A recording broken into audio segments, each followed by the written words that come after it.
Merci de me donner l'occasion.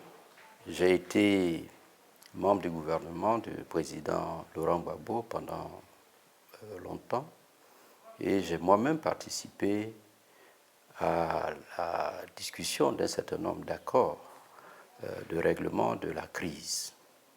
Je crois que parler de ces accords est important parce que ces accords montrent une dimension importante de l'homme Gbagbo. Gbagbo est certes un démocrate, je crois que cela est connu, mais c'est aussi et surtout un homme de paix. Et ces accords-là sont la traduction concrète d'une volonté de paix de cet homme qui est parvenu au pouvoir dans des conditions difficiles que nous savons. En octobre 2000, il a été le président de l'élection qui a mis fin à la transition militaire qui a commencé en 2000 et qui s'est terminée aussi en 2000, et qui montre que cette volonté de paix a été contrariée sur toute la durée de ces accords par une autre volonté qui a été la volonté des présidents français. Il faut le dire d'abord, il faut situer que Laurent Gbagbo arrive au pouvoir à la fin de la transition militaire. Il arrive au pouvoir donc dans un contexte de tension politique.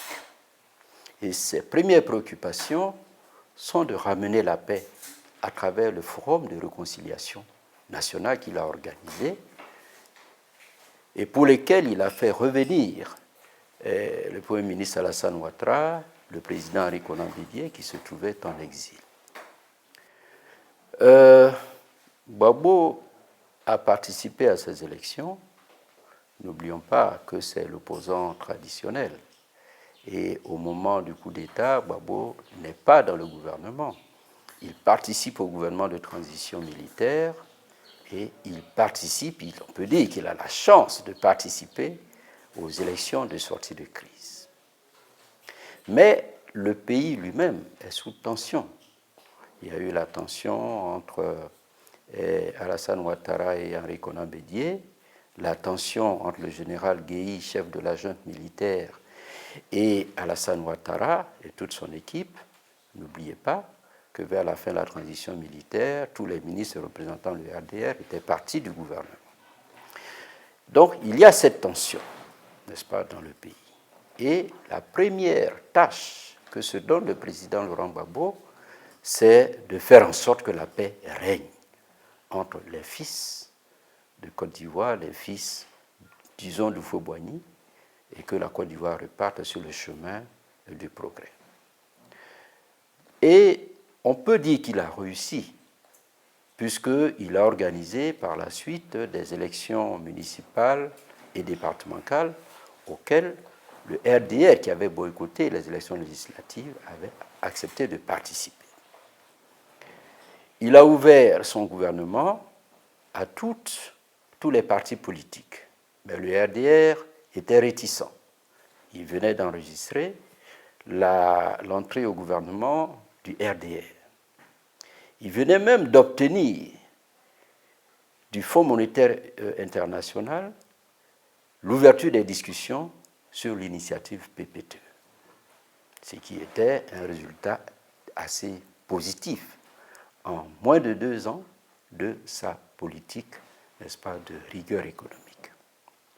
Et c'est donc contre toute attente que son régime est attaqué le 19 septembre 2002 par une rébellion venue du Burkina Faso. Parce que je crois que là-dessus, on n'a plus besoin de le cacher. Tous les documents, tout le monde sait maintenant que cette rébellion est venue du Burkina Faso où elle a été entraînée pour renverser le président Laurent Gbagbo. Voilà donc le contexte dans lequel après son accession au pouvoir, il est attaqué. C'est-à-dire au moment où il fait la paix à l'intérieur de la Côte d'Ivoire, le président Laurent Gbagbo est attaqué, agressé par une rébellion avec des slogans flous à l'époque qui se préciseront petit à petit, n'est-ce pas, par la suite. Alors cette crise, on peut dire qu'elle est marquée par deux faits. Le premier, c'est le rôle flou de la France. Lorsque, le 19 septembre, l'État est agressé, le coup d'État échoue à Abidjan du fait des forces de défense et de sécurité, qui entreprennent alors de poursuivre les rebelles qui se sont repliés sur Bouaké. Et là, la France demande de freiner les poursuites militaires pour lui permettre, n'est-ce pas, d'évacuer ses ressortissants, ce qui devait se faire en 2 jours, parce que Bouaké, c'est quand même une très petite ville, où l'on peut rapidement réunir en une seule journée tous les ressortissants français. Eh bien, cela a pris plus d'1 semaine, ce qui a permis à la rébellion de s'incruster, et on connaît la suite. Cette rébellion, n'est-ce pas, s'est muée en une rébellion de longue durée, et cette crise a duré au moins 10 ans, n'est-ce pas? Mais je crois que ce qu'il faut souligner ici, ce sont les accords. Et durant 10 années, la volonté de paix du président de la République, du président Laurent Gbagbo, s'est traduite à travers son acceptation, sa participation à toute une multitude d'accords. Alors, il y a eu le premier accord, celui d'Accra I, l'Accra I qui a été signé le 29 septembre 2002 dans le cadre de la CEDEAO qui était intervenue pour mettre fin aux hostilités. Cet accord a permis, n'est-ce pas, d'établir un cessez-le-feu, mais également d'indiquer un médiateur de cette crise naissante. Le médiateur de la CEDEAO, vous vous rappelez à l'époque, était le président Eyadema. Donc, Accra I a ouvert la voie à la discussion et le président Laurent Gbagbo a accepté, n'est-ce pas, de mettre fin aux hostilités pour donner une chance à la paix. La deuxième tentative de règlement, donc, dans la logique de la CEDEAO, ce sont les discussions de Lomé. Ces discussions se sont étalées sur pratiquement 3 mois, d'octobre à décembre 2002. Ce qui les caractérise, c'est que le président Laurent Gbagbo a envoyé pour ces discussions, disons, le gouvernement, dans une composition qui reflétait la composition même, n'est-ce pas, du gouvernement qu'il avait nommé quelque temps plus tôt. Il y avait au sein de cette délégation, bien entendu, des représentants du Front populaire ivoirien, du PDCI, du RDR, des représentants des forces de défense et de sécurité, de la société civile. Il a voulu faire en sorte que toutes les composantes de la société ivoirienne soient face aux rebelles pour comprendre, discuter et parvenir à une solution qui soit positive pour la paix. Malheureusement, alors que les discussions s'étaient très bien déroulées et que on était parvenu à des points d'accord, notamment l'amnistie pour les militaires insurgés, la discussion au cours d'un débat national de toutes les questions électorales, n'est-ce pas, donc touchant à la Constitution, eh bien, malheureusement, cet accord n'a jamais été signé parce que le représentant, plutôt le chef de la délégation rebelle, qui était Guillaume Soro, prétextant de prendre langue avec ses mandataires, est parti de Lomé et n'est revenu que plusieurs semaines plus tard pour remettre tout en cause. Mais déjà, la main de la France pour gérer régler, je dirais, à sa manière, n'est-ce pas, le conflit ivoirien pointait déjà. On se souvient à l'époque, le premier ministre français de Villepin était passé là, à Lomé, pour, disons, donner un peu le son de la France, et quelque temps plus tard, ce sera Marcoussis. On n'a donc pas terminé les discussions de Lomé, qu'on passe à une discussion sous l'égide de la France de Jacques Chirac à l'INAS Marcoussis. J'ai eu la chance de m'y retrouver aussi, et je dois dire que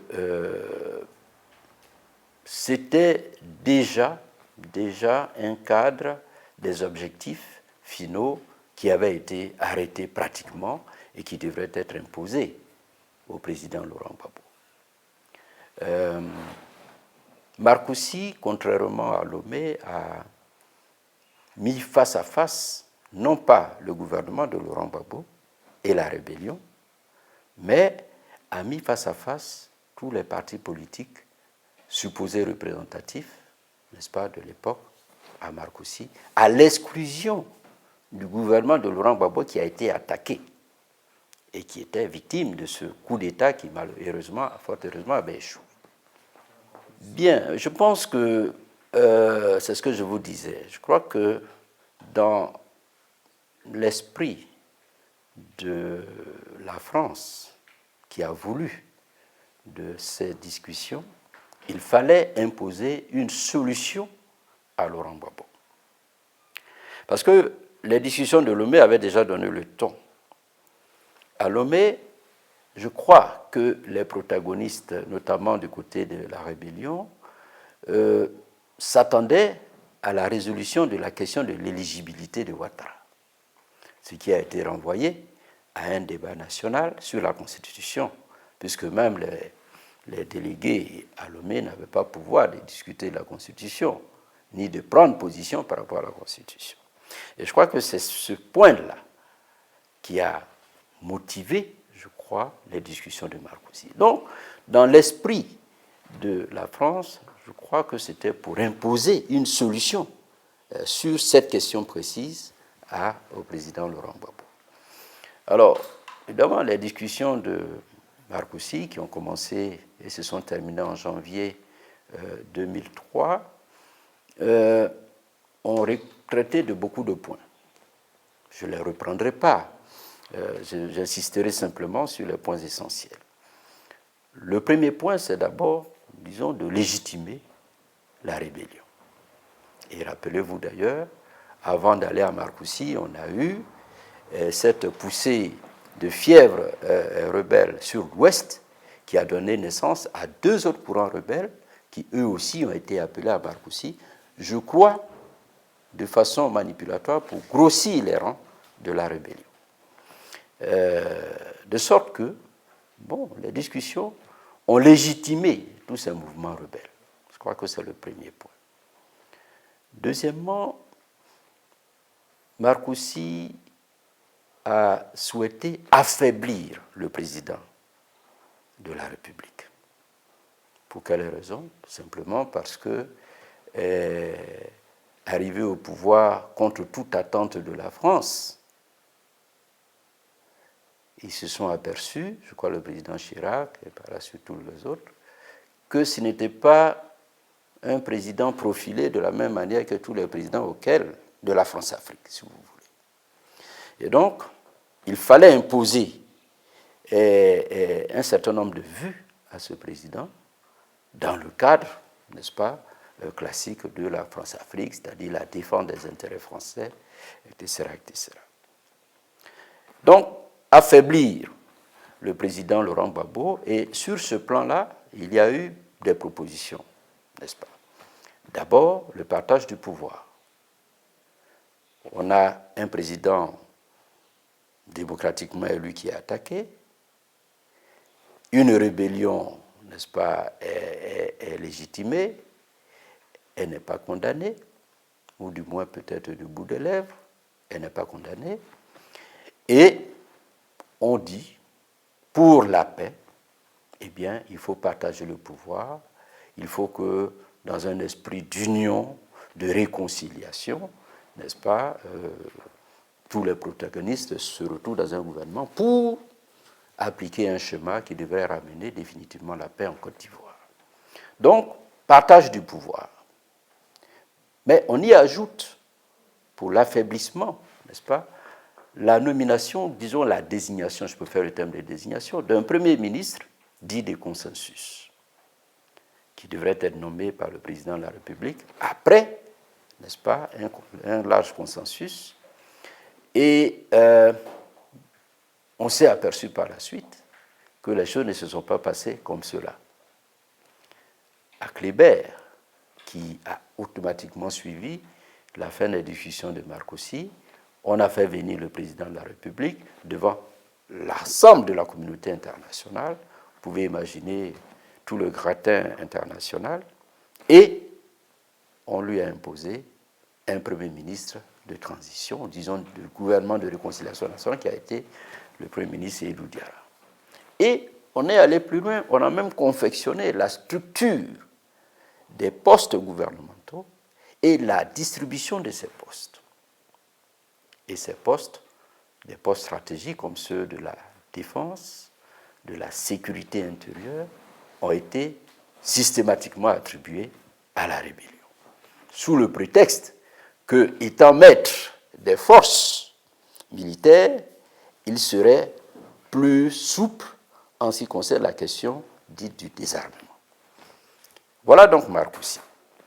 Je passe rapidement sur les autres points qui sont des points pour meubler, ou disons qui auront une incidence plus tard, notamment la question de la nationalité, la question du foncier, la question des étrangers à travers la carte de séjour qu'il fallait supprimer, etc., etc. Donc voilà.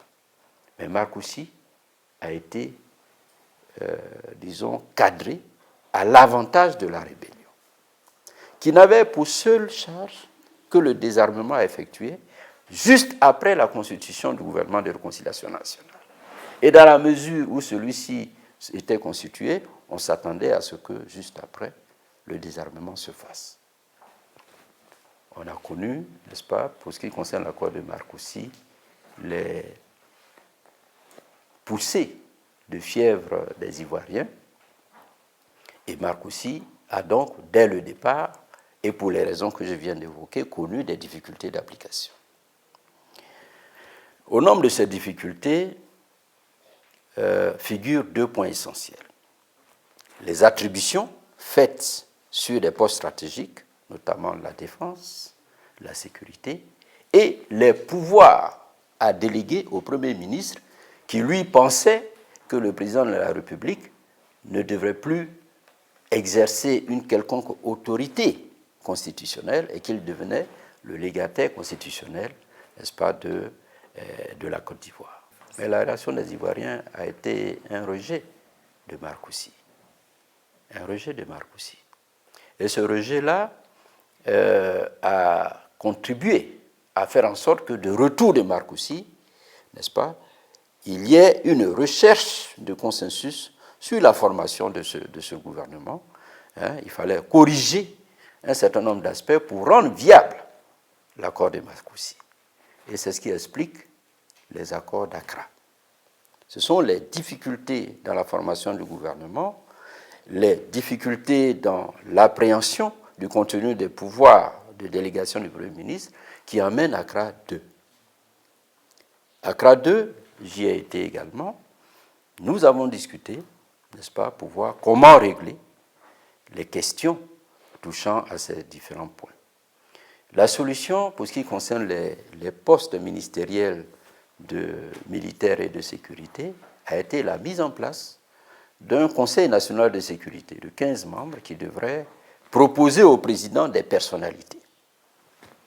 Ça a été fait par la suite et le président de la République a accepté de nommer des personnes non issues du Front populaire ivoirien qui était son parti politique. Il a nommé, je crois, un ministre de la Défense, Amani René, qui était du PDCI, et un ministre de la Sécurité qui était Zemogo, issu du RDR. Voilà encore, si vous voulez, la dimension, n'est-ce pas, de conciliation, d'homme de paix du président de la République, qui, tout en sachant les dangers auxquels il s'exposait avec une défense aux mains d'une rébellion ou de partis proches de la rébellion, n'est-ce pas, savait que son pouvoir était en... Malheureusement, le désarmement n'a jamais eu lieu. Il n'a pas eu lieu. Et, disons, les obstacles qui ont été posés ont amené Accra 3. Accra 3, qui a eu lieu, je crois, en avril 2004, si je ne me trompe, et qui devait régler le problème d'une fronde des ministres de l'opposition et de la rébellion, qui voulaient avoir tous les pouvoirs de nomination sans regard, sans contrôle du président sur les personnes qu'il devrait nommer et qui, face au refus, n'est-ce pas, du président, n'est-ce pas, étaient sortis. Donc, cette question a été réglée au niveau d'Accra 3. Voyez-vous. Bien. La question des pouvoirs à déléguer également a été réglée, puisque un modèle de décret de transfert ou de délégation de pouvoir au Premier ministre a été également arrêté et Accra 3 donc devait relancer. Et toujours, autant pour Accra 2 et Accra 3, la question du désarmement était en suspens. Oui. Il y avait une autre question de taille.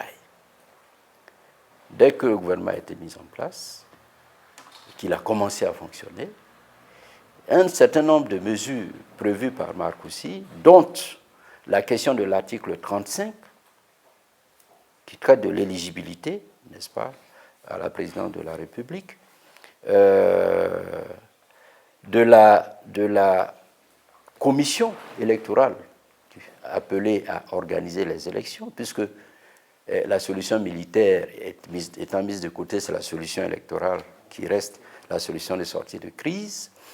On a donc, à travers ces deux questions, deux obstacles, n'est-ce pas, de taille. Au niveau de l'Assemblée nationale, les députés s'opposent aux propositions qui sont faites en ce qui concerne la CEI. Également, pour l'article 35, la Constitution prévoit que c'est par référendum que cette disposition peut être modifiée. Alors, face au blocage que cela causait, puisque la rébellion mettait en avant la résolution de ces points-là avant le désarmement, il y a donc eu Pretoria. Les accords de Pretoria interviennent toujours dans la suite, dans la logique de Marcoussis, pour l'application de l'accord de Marcoussis, qui connaît des obstacles sur le terrain. Notamment à l'Assemblée nationale, les réticences des députés à voter une CEI déséquilibrée pour l'organisation des élections, la difficulté liée au fait que l'article 35 de la Constitution sur l'éligibilité présidentielle ne peut être modifié que par voie référendaire. Alors, face à ces difficultés qui donnent des prétextes à la rébellion pour ne pas désarmer, arrive l'accord de Pretoria. Puisque, entre-temps, il faut le dire, le président Mbeki s'est intéressé et a été désigné comme médiateur dans la crise ivoirienne. Donc, à Pretoria, les discussions ont tourné autour de ces différents points. La CEI, il faut dire que la structuration de la CEI, telle qu'elle a servi jusqu'aux élections, vient de Pretoria. Également, et on aura l'occasion de revenir, l'intervention de l'ONU dans l'organisation des élections de sortie de crise a été décidée également à Pretoria. Sur la question de l'article 35, qui finalement est apparu comme étant le vrai problème de la rébellion, n'est-ce pas, puisqu'elle touchait directement Alassane Ouattara, dont la nationalité ivoirienne avait été, disons, rejetée par la Cour suprême lors des élections de sortie de transition militaire. Alors, il y a eu, à Pretoria, des discussions qui se sont voulues, je dirais, constructives. Le président de la République a discuté franchement avec ses avec le président Henri Konan Bédié, avec Alassane Ouattara, de ce qui pourrait être le point nodal, à leur avis, pour sortir de la crise ivoirienne. Tous ont indiqué que la résolution du problème de l'éligibilité d'Alassane Ouattara était la clé de la sortie de crise. Le président de la République, réaliste, est toujours dans sa logique de parvenir à la paix en Côte d'Ivoire. Dans ses échanges avec le président Mbeki, lui demande de lui proposer une forme quelconque qui lui permettrait, n'est-ce pas, de régler, suivant les lois ivoiriennes, la Constitution, dans une solution d'exception, peut-être la question de l'éligibilité. Et c'est donc ainsi que, sur proposition du président Mbeki, le président de la République prend une décision qui admet, à titre exceptionnel, l'éligibilité de tous les acteurs de l'accord de Linas Marcoussi pour les élections de sortie de crise, uniquement pour 2005. Mais c'était très important, parce qu'on était à quelques mois de l'organisation de ces élections, et cette question, disons, infectait les discussions, les relations, le contexte. Donc, pour mettre fin, il a accepté de prendre une décision dont on peut discuter de la légalité constitutionnelle. Mais, pour des raisons politiques, parce qu'il souhaitait la paix, n'est-ce pas, il l'a fait. Toujours, la seule obligation qui pesait sur la rébellion et leurs alliés du RHDP, c'est-à-dire le RDR et le PDCI, c'était le désarmement, qui devrait se faire automatiquement tout de suite, selon même l'accord de Pretoria, de façon à créer rapidement, n'est-ce pas, le contexte pour des élections en 2005. Malheureusement, là aussi, des difficultés ont été posées par la rébellion, n'est-ce pas, et en 2005, on n'a pas pu organiser, n'est-ce pas, les élections. Une résolution des Nations Unies est intervenue même pour s'arroger le droit d'une prorogation de la période de légalité, n'est-ce pas, du pouvoir du président, alors que notre Constitution réglait le problème. Bon, et c'est dans ce contexte-là, cette même résolution qui aboutit à la mise en place d'un autre Premier ministre, qui sera Charles Konan Banny, le gouverneur Konan Banny, avec des pouvoirs exorbitants. Il a même été question, n'est-ce pas, de par sa bouche, de mettre fin à l'existence du Parlement ivoirien. Oui, mais vous savez, cette résolution avait mis en place le GTI, qui était un organe de suivi, mais en vérité un organe de pression sur le président Laurent Gbagbo, pour qu'il aille dans le sens souhaité par une résolution qui mettait totalement de côté les institutions républicaines de la Côte d'Ivoire. Ce que le président de la République n'a pas accepté, et il l'a fait savoir officiellement. La conséquence, ça a été les tensions entre Charles Konan Banny, qui pensait disposer des pouvoirs constitutionnels qu'il n'avait pas obtenus par une élection, contre un président élu, n'est-ce pas, légalement, et que la Constitution, n'est-ce pas, adoube pour continuer, même lorsque les élections ne sont pas organisées. Le Premier ministre avait remplacé entre-temps le Premier ministre Seydou Diarra, et ces tensions vont déboucher sur ce qu'on a appelé le dialogue direct. Les discussions entre le président de la République, n'est-ce pas, qui a été attaqué, et la rébellion qui l'a attaqué. La France est au début et à la fin, n'est-ce pas, et la cause de l'échec de tous les accords. J'y reviendrai tout à l'heure. On arrive donc au dialogue direct. Le président de Burkina Faso est sollicité pour être le facilitateur d'un dialogue entre la rébellion et le président Laurent Gbagbo. Je ne veux pas m'étendre sur les arrière-pensées qui sont évidentes pour tout observateur de la crise ivoirienne. En ce qui concerne le choix du président du Burkina Faso, j'ai dit tout à l'heure que la rébellion est partie du Burkina Faso.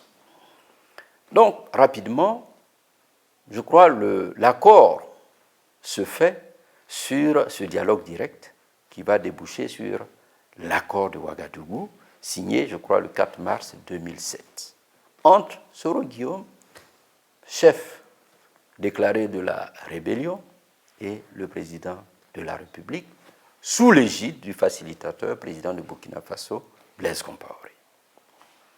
Cet accord est important parce que c'est avec cet accord que l'on s'est dirigé vers la fin de la crise et qui a régi pratiquement les relations entre les deux grands acteurs jusqu'à la fin de la crise. L'accord de Ouagadougou, pour être succinct, se situe toujours dans la mise en œuvre de l'accord de Marcoussis, notamment en ce qui concerne le point relatif à l'identification des populations qui a été une demande forte de la rébellion et du RDR au moment des discussions de Marcoussis et qui devrait donc déboucher sur une opération pour dire qui est ivoirien, qui ne l'est pas. Donner des titres d'identité et préparer les élections de sortie de crise. L'accord de Ouagadougou met en place un cadre pour booster, n'est-ce pas, cette opération. Mais l'accord de Ouagadougou est surtout important parce que le point nodal de l'accord, c'est le règlement de la question militaire par la voie du désarmement et la création de la nouvelle armée de Côte d'Ivoire. Sur ce point-là, c'est l'accord 4, l'accord complémentaire 4, qui donne des précisions de taille. L'accord 4 indique que le désarmement, après la désignation du Premier ministre, le désarmement doit commencer immédiatement et être achevé 2 mois avant l'organisation de l'élection présidentielle. Et la nouvelle armée doit être constituée 1 mois après que le nouveau président de la République ait été élu. Voilà donc 2 points importants. Premier point, l'identification débouchant sur un nouveau fichier électoral. Ensuite, le désarmement qui doit être achevé avant l'organisation de toute élection. Et bien entendu, n'est-ce pas, le partage du pouvoir qui est en filigrane dans tous les accords, qui fait donc arriver au pouvoir le chef de la rébellion qui est nommé Premier ministre, n'est-ce pas, jusqu'à la fin de la sortie de crise. Voilà, disons, pour ces différents accords. Alors, que peut-on dire de ces accords, aussi nombreux, n'est-ce pas, mais qui se sont focalisés sur des points assez simples. Partage du pouvoir, n'est-ce pas, désarmement, organisation des élections, règlement entre-temps d'un certain nombre de points, dont l'identification des populations.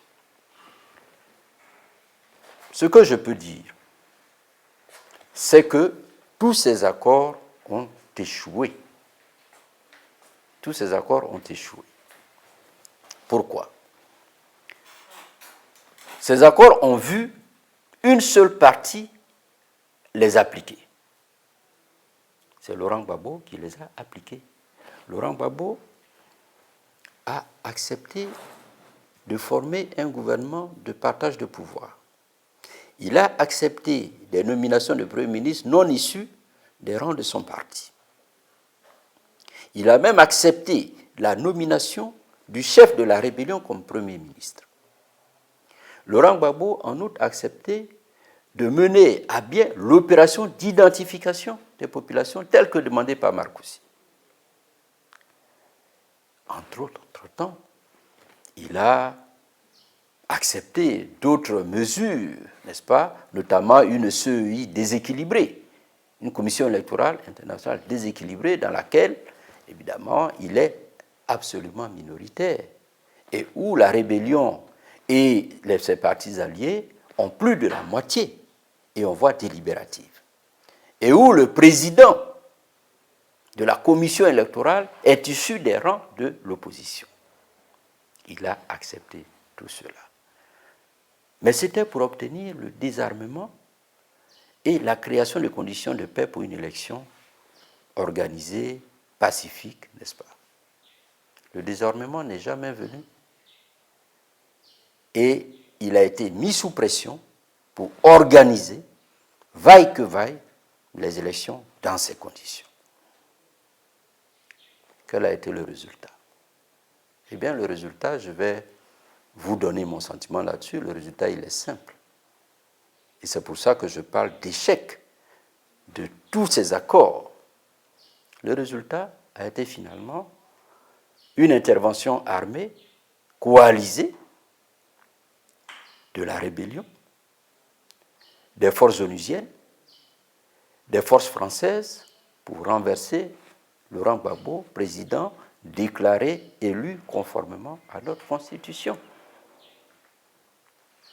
et imposer Alassane Ouattara, qui a été déclaré battu à l'élection présidentielle. Alors, si tous ces accords aboutissent à un coup d'État, c'est un échec. Et cet échec-là, nul ne peut le contester aujourd'hui.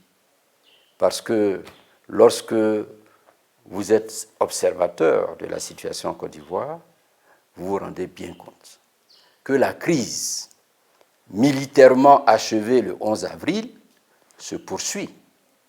Vous avez aujourd'hui près de 100 000 exilés qui n'osent pas rentrer parce que, craignant toujours pour leur vie et leur liberté. Près de 1000 prisonniers politiques qui sont en attente de jugement sur la base d'arguments fallacieux qui ont été délivrés par... Vous observez des rebelles criminels notoires désignés par toutes les ONG qui sont promus et une absence totale de volonté de réconciliation et de paix de ceux qui sont aujourd'hui au pouvoir. Voilà ce que je voudrais dire sur ces différents accords. Alors, le rôle de la France a été un rôle trouble dès le départ, qui s'est petit à petit précisé. Trouble parce que des questions, des interrogations ont fusé. On a vu la France au départ empêcher de mater la rébellion, refuser même d'intervenir sur la base des accords de défense, refuser, n'est-ce pas, de mater, protéger la rébellion, soutenir la partition du pays en deux de façon à donner aux rebelles un territoire, n'est-ce pas, national, donc porter atteinte à l'intégrité du territoire. On a vu par la suite la France soutenir des positions insoutenables, initier des accords au désavantage déséquilibrés, n'est-ce pas, au profit de la rébellion. On a vu cela. On a vu la France, petit à petit, n'est-ce pas, tomber le masque derrière cette rébellion, notamment en novembre 2004, lorsque, excédé, n'est-ce pas, le pouvoir avait lancé l'opération Dignité, et la France est intervenue, sans raison, sans préavis, a détruit toute l'aviation ivoirienne. Aujourd'hui encore, il n'y a pas eu d'excuse, n'est-ce pas, de la France. Et on a vu la France, à la fin, au moment de l'application de ces accords-là, notamment l'accord de Ouaga, où elle a repris la main. On peut dire que la France a perdu la main à travers l'accord de Pretoria, mais l'accord de Pretoria allait dans le sens de Marcoussi. On a vu la France reprendre directement la main à travers l'accord de Ouagadougou, puisque Blaise Compaoré est au service de la France-Afrique, et c'est bien connu. Et l'intervention de la France dans l'issue des élections à travers les prises de position officielles du président Sarkozy en faveur d'Alassane Ouattara contre une solution négociée pour la guerre, la participation des forces licornes à une guerre contre le régime, tout ceci montre bien que la France était au départ et à l'arrivée, ou disons à la fin, n'est-ce pas, de cette crise. Voilà pour ce qui est de la France, qui, bien entendu, considérant la Côte d'Ivoire comme l'état phare de son précaré en Afrique, ne veut pas laisser des solutions consensuelles, n'est-ce pas, aboutir. Voilà ce que je peux dire. Concernant l'ONU, j'aurai peut-être l'occasion d'y revenir. Mais ce que je peux dire, c'est que ce qui s'est passé en Côte d'Ivoire n'est pas quelque chose de fortuit. Je crois que tout ceci relève d'un complot. Déstabilisation par la France via une rébellion de la Côte d'Ivoire, d'un gouvernement légal, et ensuite, comment dirais-je, un complot électoral, n'est-ce pas? Ce que, je crois, Blé Goudé a appelé le traquenard électoral, dans lequel on pousse le président Laurent Gbagbo pour ensuite le spolier d'une victoire évidente, incontestable, n'est-ce pas, en usant de la force. Mais cette force-là, les éléments du complot vont impliquer l'ONU, l'Organisation des Nations Unies, appelée d'abord pour des raisons de sécurité, ensuite pour participer aux élections, n'est-ce pas, comme un arbitre neutre, impartial, et qui finalement, n'est-ce pas, se retrouve être un acteur principal, n'est-ce pas, dans cette crise. À la suite de la France, qui a déstabilisé le président Laurent Gbagbo, est intervenu en Côte d'Ivoire d'abord en tant que force impartiale pour éviter les affrontements armés entre les deux camps. Mais l'ONU a participé au complot contre le président Gbagbo dans sa forme électorale. Et quand on dit complot électoral, peut-être qu'il faut donner un peu le contenu. Ce complot électoral est d'une évidence lorsqu'on prend en compte un certain nombre d'éléments qui, mis en relation, font apparaître clairement le complot.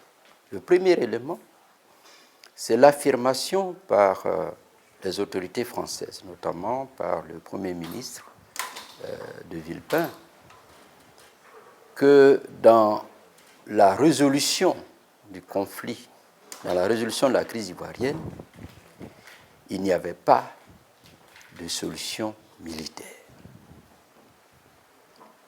Autrement dit, le président Laurent Gbagbo ne pouvait pas user de la force pour régler ce problème en venant à bout militairement des rebelles.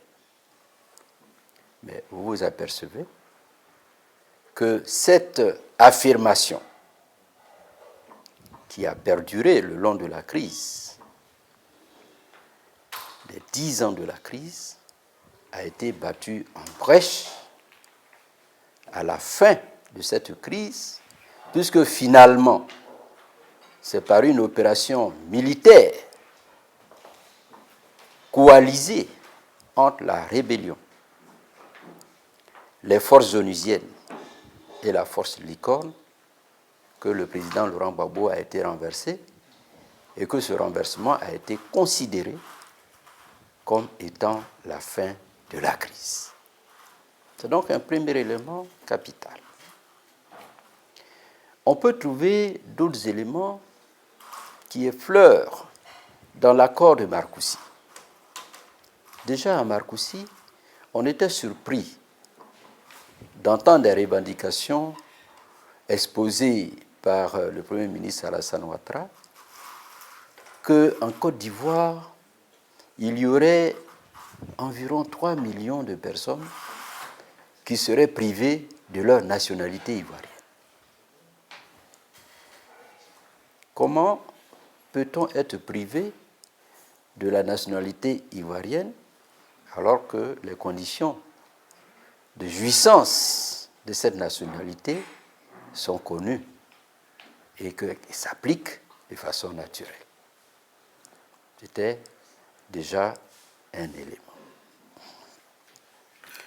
Cela affleure dans les propositions considérées comme étant des mesures de sortie de crise, telles que la nouvelle commission électorale indépendante à mettre en place.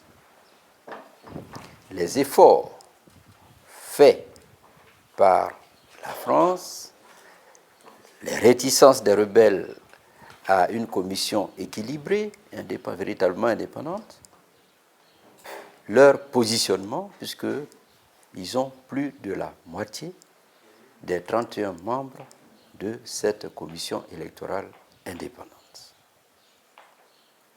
La confection du fichier électoral, qui a fait couler beaucoup d'encre. Les rebelles avaient prétendu qu'il fallait identifier les populations et à partir de là, établir un nouveau fichier électoral. Il y a eu beaucoup d'incidents au cours de l'opération d'identification des populations. Mais une liste consensuelle validée par l'ONU, et j'y reviendrai, devrait être adoptée pour que les craintes des uns et des autres, n'est-ce pas, trouvent solution. Mais cette validation n'a pu se faire par la faute des partisans de Alassane Ouattara qui ont refusé tout processus de validation judiciaire de la liste qui a été établie après l'identification des populations. Le complot s'est poursuivi par l'absence de pression sur les rebelles pour désarmer, alors que une élection de sortie de crise ne peut être considérée comme étant véritablement, comme étant bien organisée qu'en l'absence de toute crainte d'une intervention militaire d'un camp ou de l'autre. Or, l'élection a été organisée sans désarmement de la rébellion. Et lorsque la crise post-électorale est apparue, au lieu d'utiliser des moyens pacifiques pour régler le contentieux, on a assisté à quoi? On a assisté premièrement à une reconnaissance précipitée de la victoire d'Alassane Ouattara, alors que celle-ci était, j'allais dire, avait des contours tout à fait flous. La CEI ne s'est pas prononcée. Il n'existe à ce jour aucun procès verbal de la CEI donnant la victoire à Alassane Ouattara. Mais on a assisté à une reconnaissance précipitée par Sarkozy et la communauté internationale, alors que les conditions, n'est-ce pas, d'un résultat acceptable n'étaient pas remplies. On a refusé le recomptage, solution pacifique, préconisée par le président Laurent Gbagbo, n'est-ce pas, qui aurait mis tout le monde d'accord sur le vrai vainqueur de ces élections. On a vu, et la France, et Alassane Ouattara, et la communauté internationale par la bouche de Ban Ki-moon, refuser le recomptage des élections, alors que cette solution a permis d'éviter une crise en Haïti à l'époque. Vous voyez. Et puis enfin, je dirais, point ultime de ce complot, c'est la guerre également précipitée pour éviter que la solution pacifique dans laquelle s'était positionnée l'Union africaine prenne le dessus, n'est-ce pas? Voilà le complot. Alors, c'est donc l'ONU qui devrait certifier pour mettre d'accord tous les protagonistes, tous les acteurs, n'est-ce pas? Et à ce sujet, il faut le dire. L'ONU, comme je l'ai indiqué, n'est pas venue en Côte d'Ivoire pour les élections. Dès le départ, elle était venue pour s'interposer entre les factions, n'est-ce pas, en conflit. C'est à l'occasion des discussions de Pretoria qu'un point a été mis dans l'accord demandant l'intervention de l'ONU de façon à crédibiliser le processus électoral dans son ensemble. Personne ne pouvait le refuser, n'est-ce pas? Sur cette base, une première résolution a été adoptée par l'ONU désignant un haut représentant aux élections en Côte d'Ivoire. Je crois que ce haut représentant devait être Stoudman, le nom m'échappe maintenant. Mais la particularité de ce haut représentant, c'est qu'il était au-dessus des institutions ivoiriennes. Il était à la fois l'arbitre et le certificateur des élections. Aucune autre instance ivoirienne n'était compétente, n'était habilitée à résoudre une quelconque difficulté électorale. Évidemment, le président Gbagbo a refusé. Un tel personnage qui se situait au-dessus des institutions ivoiriennes. Tout puissant. Tout puissant. D'ailleurs, l'histoire de l'organisation des élections par l'ONU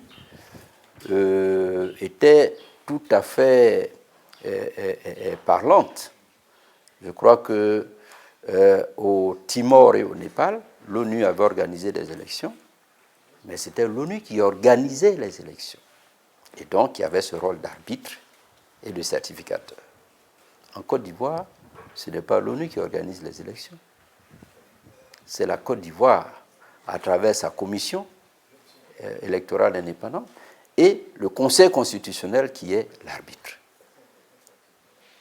Donc, le refus pour inconstitutionnalité de cette résolution débouche sur une autre résolution, la 1765 ou 25, je crois, qui vient corriger cela, qui met fin à l'existence du haut représentant aux élections et qui institue le représentant spécial du secrétaire général des Nations Unies comme étant le premier responsable de l'équipe électorale des Nations Unies, avec un mandat de certification.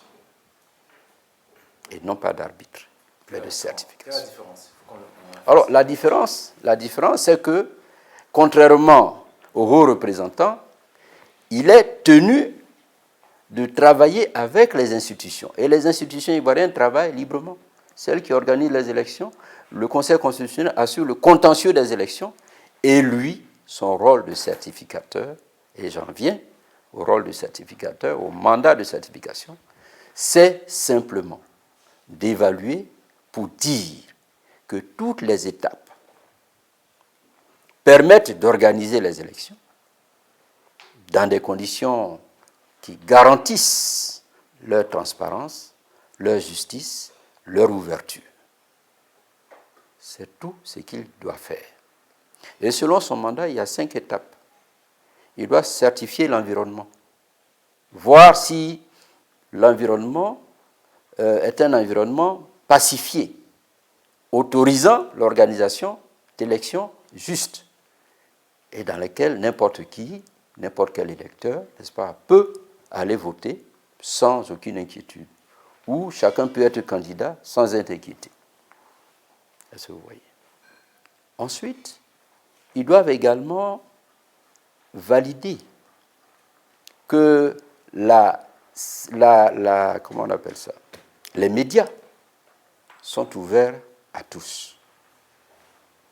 Bon, ça, je ne reviens pas là-dessus. Je crois qu'il n'y a pas eu de plainte particulière autour de cela, n'est-ce pas? Il doit valider comment on appelle cela? L'inclusion. L'inclusion, c'est-à-dire l'ouverture de l'élection à tous.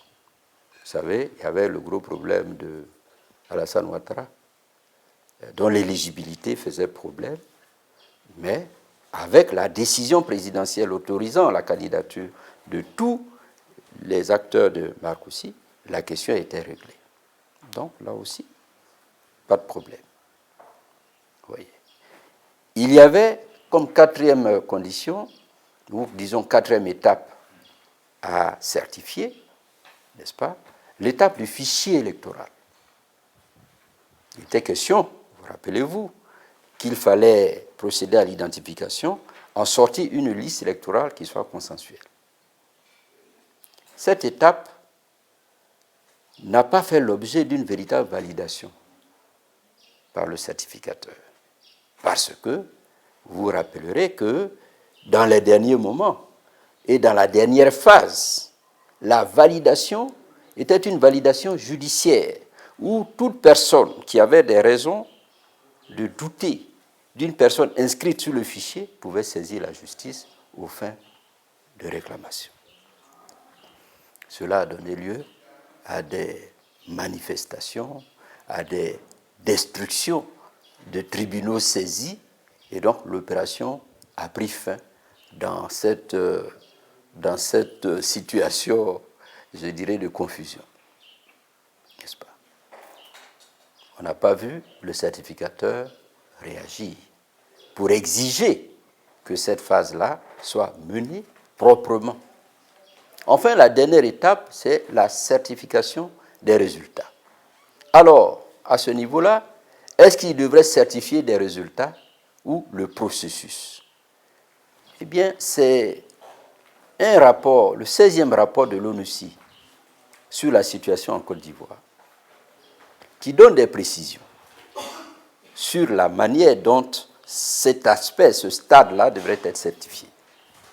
Et il a dit ceci: le certificateur doit s'assurer que les résultats proclamés ne sont pas contestés et qu'ils sont contestés de façon conforme au texte et non violente.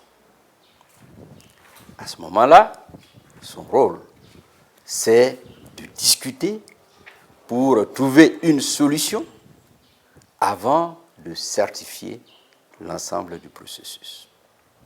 Qu'est-ce qui s'est passé en Côte d'Ivoire? Parce que c'est ça son mandat. Qu'est-ce qui s'est passé? Non seulement les élections se sont déroulées sans désarmement, il revenait au certificateur de dire qu'il y avait des menaces sur le stade sécurité. C'est le premier point déjà. Qui est le premier point. L'environnement. L'environnement requis n'était pas présent. Mais surtout sur les résultats. Le représentant spécial, Young Jin Choi, a suivi le déroulement des travaux de la commission électorale indépendante. Il s'est même rendu, je crois, au centre des travaux de cette commission pour se rendre compte qu'il y avait des difficultés. Ce qui était attendu de lui, c'était d'appeler les différents membres, de s'asseoir et de chercher une solution au problème qui s'était posé. Il ne l'a pas fait.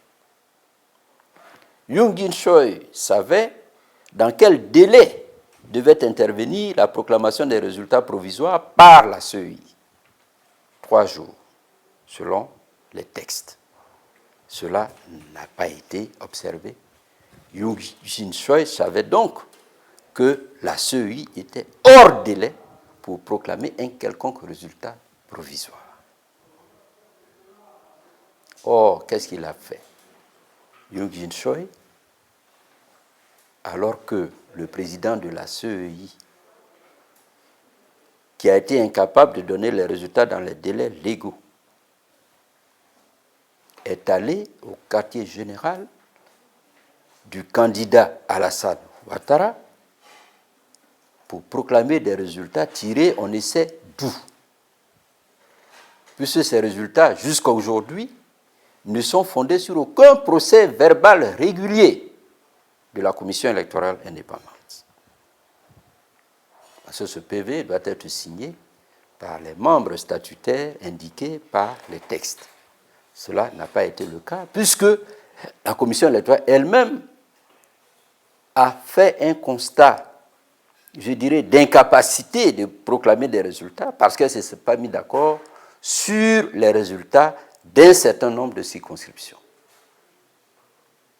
D'où le président de la CEI a-t-il tiré les résultats qu'il a proclamés en l'absence des autres membres de la CEI, en l'absence de tout procès verbal signé, hors délai, et, j'ajouterai, devant aucun organe officiel de presse du gouvernement de Côte d'Ivoire.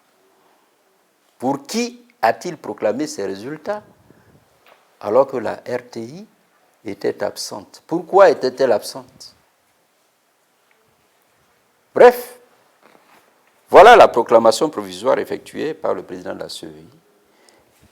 Et malheureusement, ce sont ces résultats proclamés dans de telles conditions d'irrégularité, d'illégalité, que dans la précipitation, le représentant spécial du secrétaire général des Nations Unies, chargé de faire régner la paix autour de cette élection de sortie de crise, ce sont ces résultats-là qu'il certifie. Alors, que faut-il en dire? C'est donc une certification qui pose problème. Le premier problème que pose cette certification, c'est que Yoon Jin-choi a outrepassé son mandat de certification, qui ne lui permettait pas de certifier des résultats donnés dans de telles conditions. Mais il est allé plus loin. Il a violé la constitution ivoirienne à laquelle, selon les textes de la certification, il est soumis. Et la constitution ivoirienne donne compétence au Conseil constitutionnel pour proclamer les résultats définitifs. 1. Yoon Jin-choi n'aurait pas dû certifier avant que le Conseil constitutionnel ne donne les résultats définitifs. 2. Les résultats définitifs étant donnés, Yoon Jin-choi devrait dire si les résultats du Conseil constitutionnel sont contestés, il devrait faire le constat et chercher à régler, conformément à son mandat, le problème créé par cette contestation. Ce n'est pas ce qu'il a fait. Il a certifié, il a persisté dans cette certification, et c'est ainsi que nous avons eu droit à 2 proclamations. Une autoproclamation de victoire par Alassane Ouattara sur la base des faux résultats proclamés par le président de la CEI dans les conditions indiquées, et les résultats proclamés officiellement par le Conseil constitutionnel, donnant la victoire au président Laurent Gbagbo. C'est donc une violation de la Constitution. Alors que même le CPC, le cadre permanent de concertation mis en place par l'accord de Ouagadougou, indique clairement que Yoon Jin-choi travaille dans le cadre des institutions ivoiriennes. Et puis enfin, c'est une violation du mandat de la certification au regard des principes même du droit international tels que défendus par les Nations Unies. Différentes résolutions sont intervenues pour interdire l'ingérence dans les affaires intérieures des États de façon générale et particulièrement dans les élections. Particulièrement dans les élections. il y a plusieurs résolutions des Nations Unies qui posent cette règle, qui balisent l'intervention, y compris des Nations Unies. Et le mandat de certification doit respecter même ce droit international. Ça n'a pas été fait. Voilà en quoi cette certification pose problème, et il est bon de dire, je me souviens que le président de l'Angola, à l'époque, avait même demandé qu'on puisse poursuivre Young Jin Choi, parce que c'est lui qui est la vraie cause de la crise post-électorale. Le rapport Kadio Didi, qui a été mis en place pour enquêter sur les suspicions de violation, a indiqué que les auteurs de la crise ne sont pas à rechercher ailleurs, en dehors du président de la CEI et de Young Jin Choi, qui sont à la base d'une certification qui a servi de base à tout ce qui s'est passé par la suite. Donc voilà, si vous voulez, comment, de façon, j'allais dire, importante,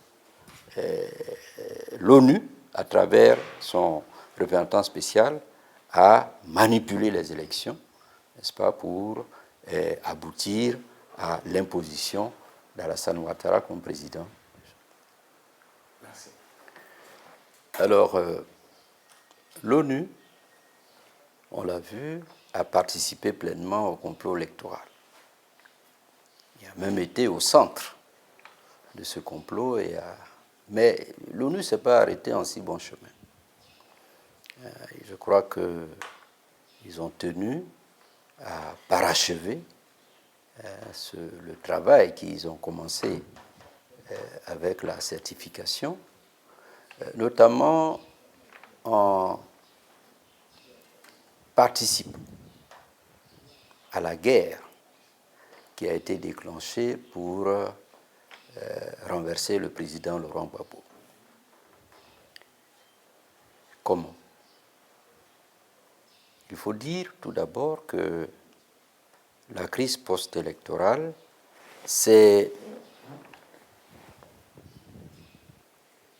on ne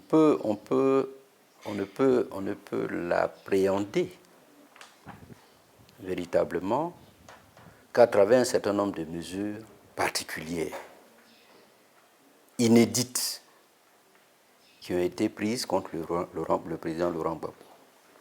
Des mesures même qu'on n'a vues nulle part ailleurs, notamment les mesures d'embargo. Le peuple ivoirien a été victime d'un embargo supposé sanctionner le président Laurent Gbagbo.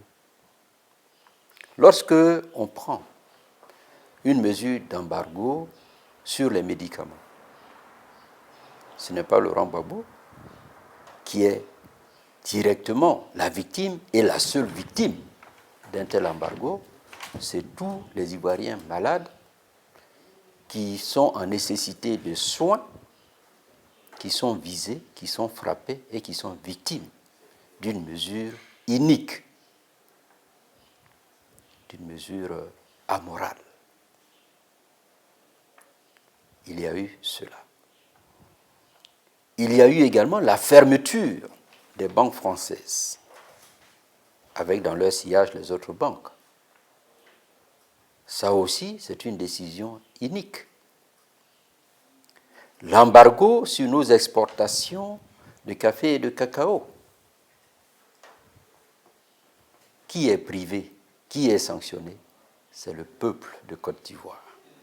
Bien sûr, on peut penser que ces mesures visaient un peuple qui soutenait son président, puisque appelé à lui résister, à le rejeter, ce peuple a plutôt manifesté son adhésion et son soutien au président de la République.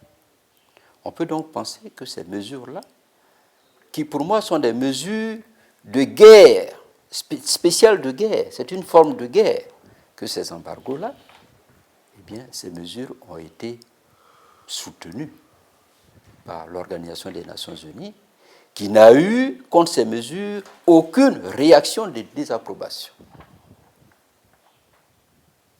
Mais quelle est la différence entre les conséquences d'un embargo sur les médicaments et qui tue des milliers de personnes privées de soins et le terrorisme qui est combattu au plan international.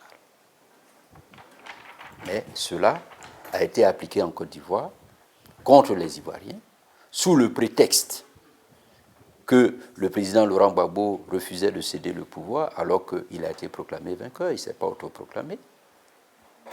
Et l'ONU, censée protéger les droits des individus, est restée sans réaction. Je dirais même, a été complice de cela. Mais l'attitude de l'ONU, sa prise de position favorable à de telles mesures et donc à une solution imposée à la Côte d'Ivoire, ne s'est pas arrêtée là.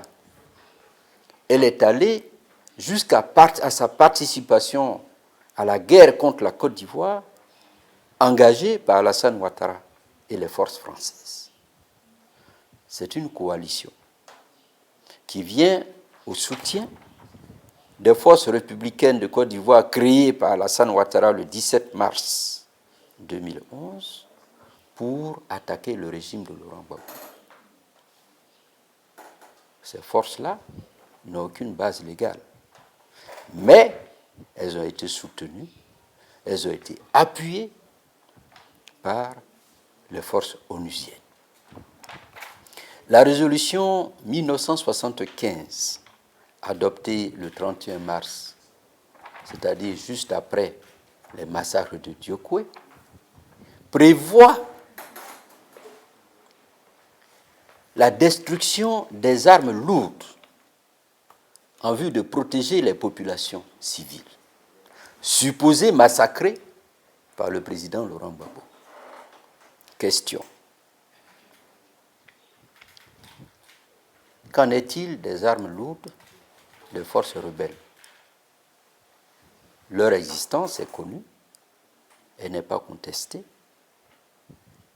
Le fait que les rebelles sont en action est connu, cela n'est pas contesté. Alors, quid des armes lourdes des rebelles? Si l'on doit détruire les armes lourdes de Laurent Gbagbo, pourquoi ne détruit-on pas dans la même foulée les armes lourdes de la rébellion? Armes lourdes dont ils auraient disposé, on ne sait trop comment, dans la ville d'Abidjan. Parce que les armes lourdes, il faut les transporter. L'ONU a pourtant adopté la résolution 1975 qui a servi de base à l'attaque coalisée contre le régime et au renversement du président Laurent Gbagbo. Et l'ONU le reconnaît elle-même, cette intervention a été décisive dans l'issue finale de cette crise post-électorale. Ils avaient donc conscience d'apporter à la rébellion un poids important contre un régime légalement déclaré. Et cette guerre a donc été consciemment voulue, menée, et il faut donc dire, parce que cette guerre, tôt ou tard, il faudra y revenir, elle a entraîné des victimes, de nombreuses morts, ne serait-ce qu'au niveau de la résidence du président de la République. Des bombardements sur une résidence alors que l'ONU sait que le président de la République n'y a aucune arme lourde. Puisque les tirs, les bombardements, ne se sont heurtés à aucune opposition militaire. Mais ces bombardements ont continué, alors même que l'on savait qu'il s'y trouvait avec sa famille, qu'il s'y trouvait avec des proches, que des jeunes non armés étaient à la résidence. Ces bombardements se sont suivis dans l'indifférence des victimes que pouvaient entraîner ces bombardements qui impliquaient des hélicoptères de l'ONU. Je vais plus loin. L'ONU, les forces de l'ONU étaient présentes le 29 mars à Diokwe, lors du massacre de près de 1000 Ouais par les forces d'Alassane Ouattara. Aucune réaction pour empêcher que ces morts, n'est-ce pas, de civils, d'enfants, de vieillards, de femmes, soient perpétrées. On peut parler d'une assistance, de non-assistance à la personne en danger, mais tout ceci n'est qu'une face de la participation de l'ONU à la guerre. On pourrait même terminer en parlant de Naïbli. Après le 11 avril, n'est-ce pas, il y a seulement 2 ans, Naïbli, un camp de réfugiés sous la responsabilité du HCR a été attaqué alors qu'on avait présent là des forces onusiennes stationnées pour soi-disant protéger ce camp. Voilà comment se présente, si vous voulez, cette guerre de l'ONU contre Laurent Gbagbo et j'ajouterai contre le peuple ivoirien. Alors, pour tirer une conclusion et terminer sur le rôle de l'ONU, on pourrait dire, pour minimiser le rôle de l'ONU, qu'elle a été instrumentalisée par la France dans son précaré ivoirien pour atteindre un certain nombre d'objectifs. Mais depuis le 11 avril, on peut dire que le temps est passé, que les passions ont évolué, se sont, je pense, calmées au niveau de toutes les institutions.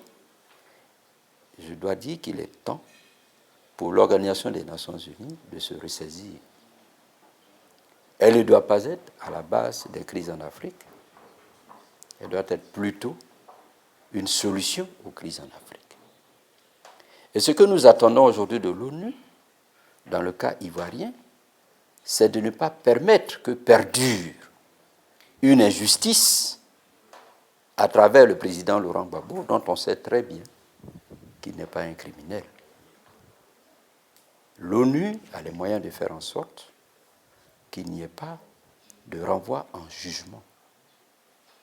Ce d'autant plus que si elle a cru au départ que l'homme imposé à la Côte d'Ivoire pourrait faire l'affaire, avec le temps, je crois que le pédigree de cet homme-là est aujourd'hui évident.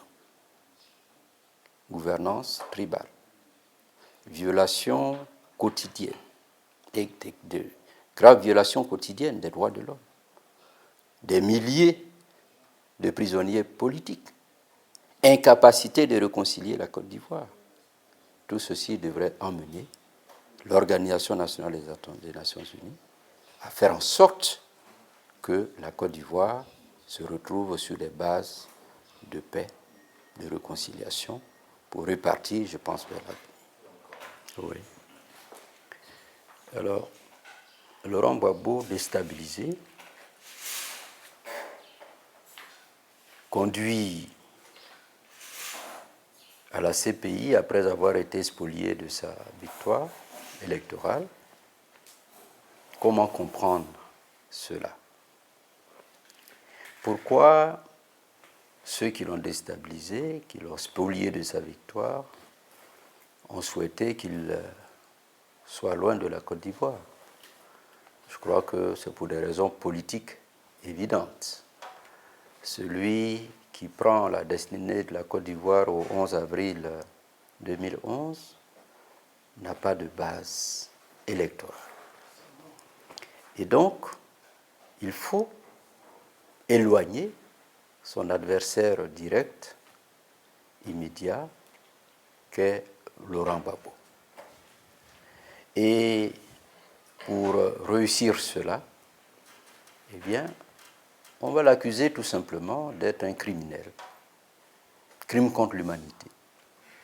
Et les crimes contre l'humanité justifient que le tribunal de l'humanité qu'est la CPI soit saisi et prononce un jugement qui devrait logiquement, dans la logique du complot, tenir éloigné pour longtemps le président Laurent Gbagbo. Mais je pense qu'avant de juger de la CPI sur la Côte d'Ivoire, il faut la présenter succinctement et rapidement. La CPI a été voulue la CPI est l'espoir de millions de victimes de violations graves des droits humains dans le monde entier. Dans le monde entier. Nous sommes tous des victimes potentielles de violations graves de droits humains. Et la CPI, en tant que justice pénale internationale, censée agir dans l'intérêt de ces personnes vulnérables, a connu très rapidement une adhésion à sa création et à son fonctionnement. Mais cet espoir, à la pratique, semble déçu.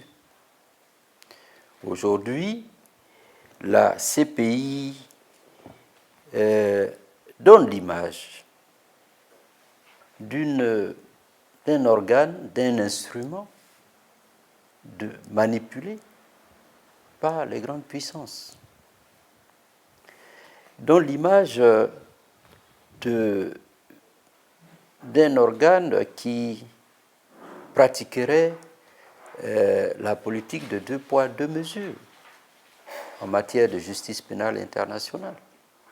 D'abord, vous savez très bien que les grandes puissances, en tout cas la plupart, ne font pas partie du statut de Rome.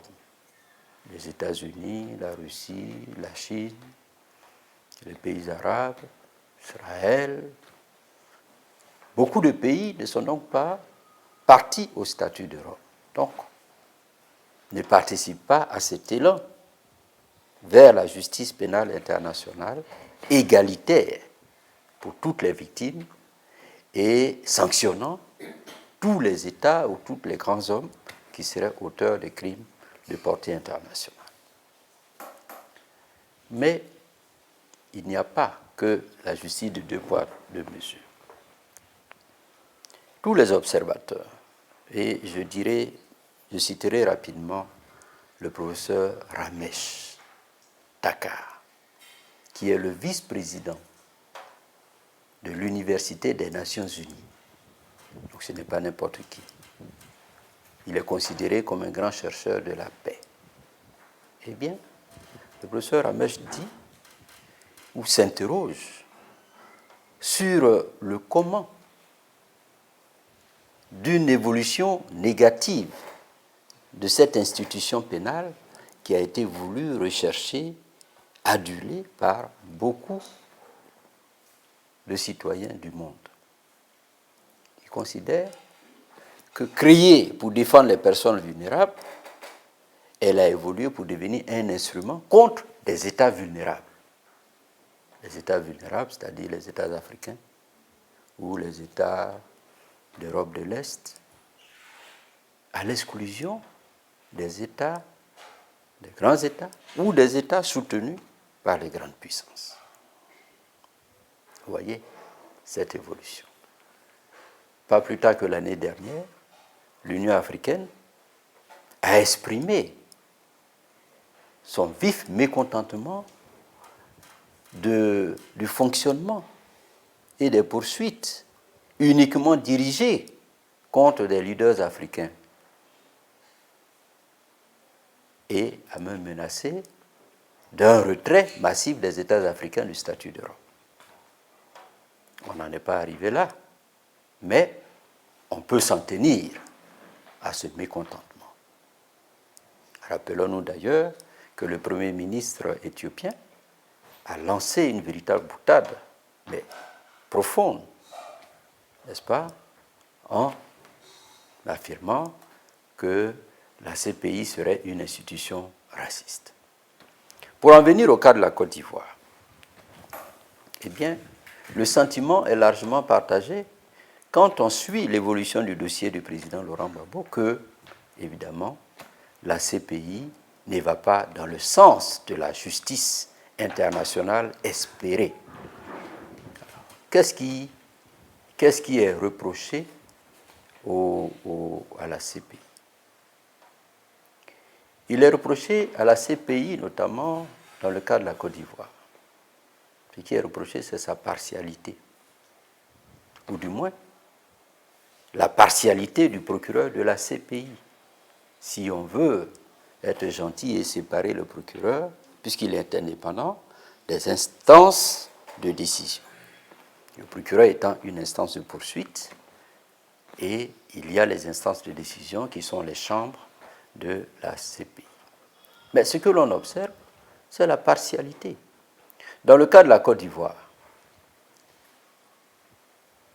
12 ans après les événements, l'agression du 19 septembre, l'agression rebelle du 19 septembre,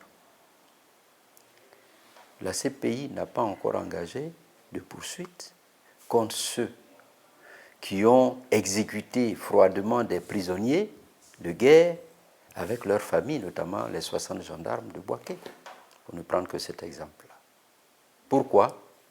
Il n'y a pas de raison.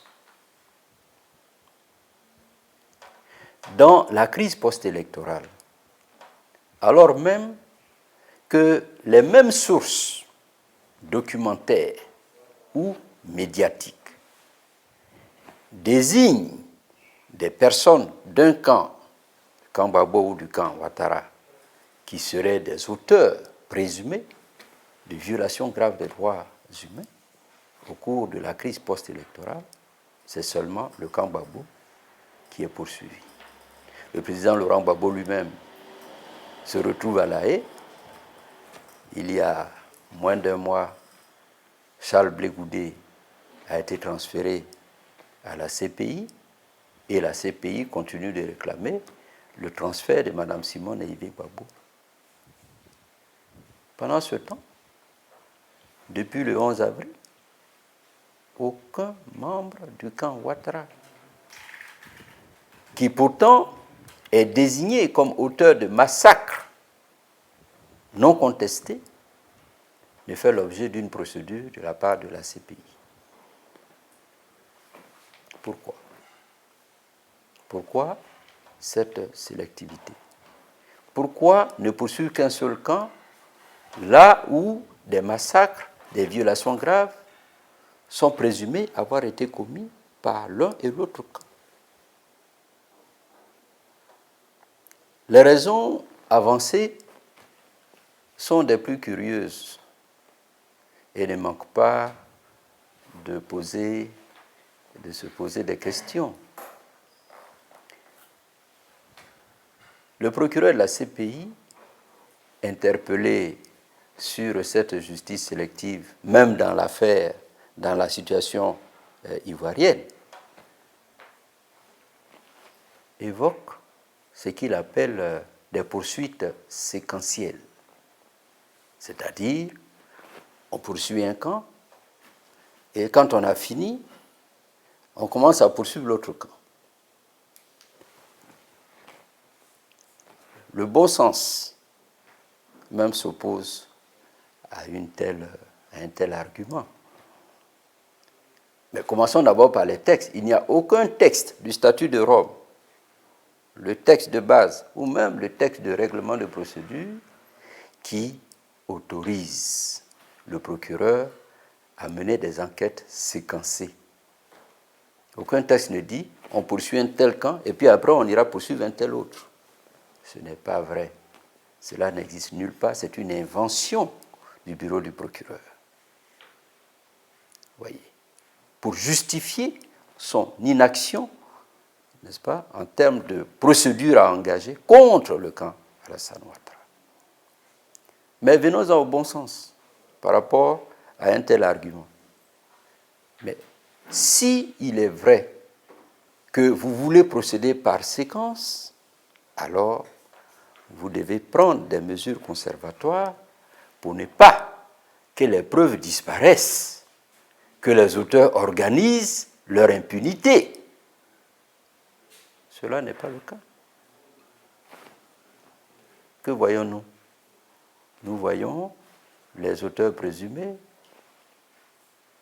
avoir des promotions, voyager dans le monde et même recevoir le procureur de la CPI pour des amabilités.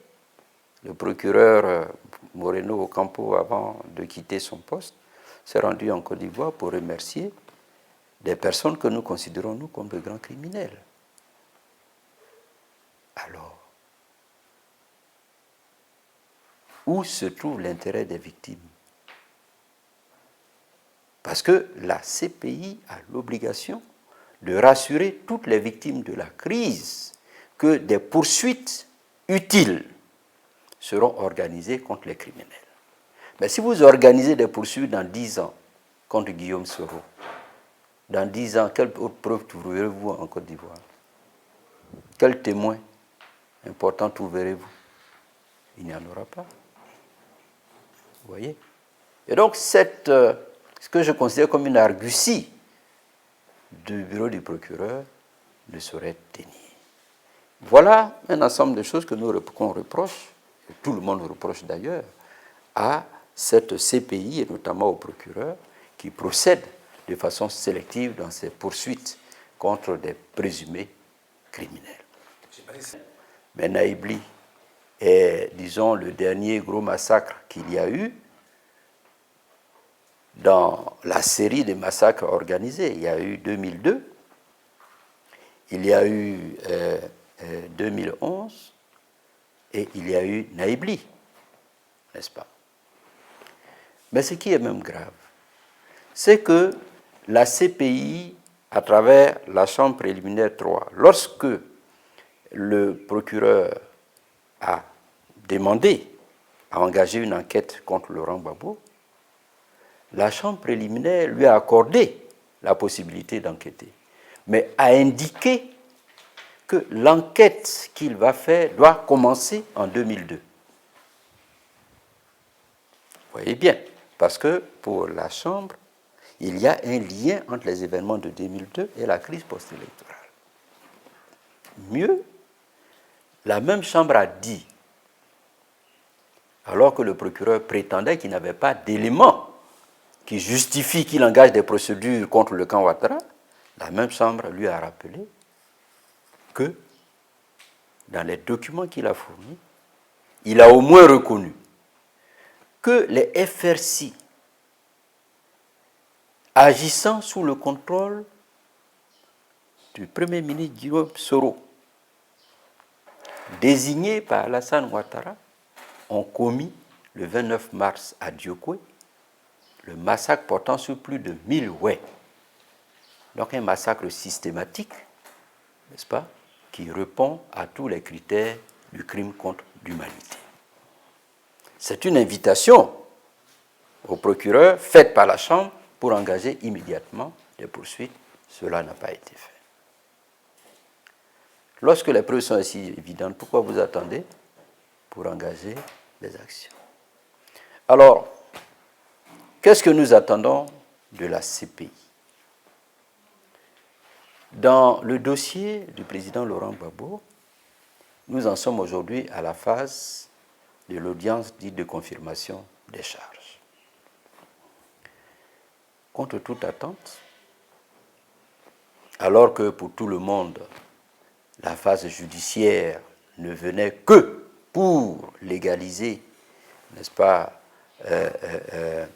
la privation de liberté et l'éloignement du président Laurent Gbagbo, par une décision du 3 juin 2013, la CPI a déclaré que les preuves exposées par le procureur étaient insuffisantes. On s'attendait donc à une relaxe. Contre toute attente, on donne une seconde chance au procureur, comme si on voulait qu'il trouve forcément des preuves contre le président Laurent Gbagbo. Comme s'il ne devrait pas être innocenté de faits qu'il n'a pas commis ou qu'il n'a jamais voulu voir commettre. C'est cela. Alors, ce qui est attendu aujourd'hui de la CEI, au moment où l'enquête, la prolongation d'enquête du procureur s'est achevée et que le nouveau document a été déposé, on s'attend à ce que la CPI aille uniquement, exclusivement dans le sens des faits et ne cherche qu'à dire le droit et non pas à dire la politique. Que la politique soit absente dans l'examen du dossier du président Laurent Gbagbo. Parce que l'évidence est faite que les faits sur lesquels on fonde les charges ne sont pas avérés. Que ce soit les manifestations des femmes d'Abobo, les bombardements d'Abobo, les tueries supposées de la RTI contre des manifestants au menu, alors qu'ils ne l'étaient pas, n'est-ce pas? Les tueries de Yopougon, tout ceci n'est pas avéré. Tout comme il n'est pas avéré que le président de la République, Laurent Gbagbo, à l'époque, en demandant, en ordonnant le maintien de l'ordre ou en décidant, demandant aux forces de défense et de sécurité de défendre l'État qui était attaqué par la rébellion à Bobo, puis par la suite à l'offensive générale ordonnée par Alassane Ouattara, qui n'a pas ordonné de commettre des massacres dont il serait rendu responsable. Et donc, ce qu'on l'on attend de la CPI aujourd'hui, c'est qu'elle dise le droit, qu'elle écarte le politique. C'est à cette condition-là seulement que la Cour pénale internationale retrouvera sa crédibilité qui est fortement entachée par la persistance des procédures contre uniquement des dirigeants africains.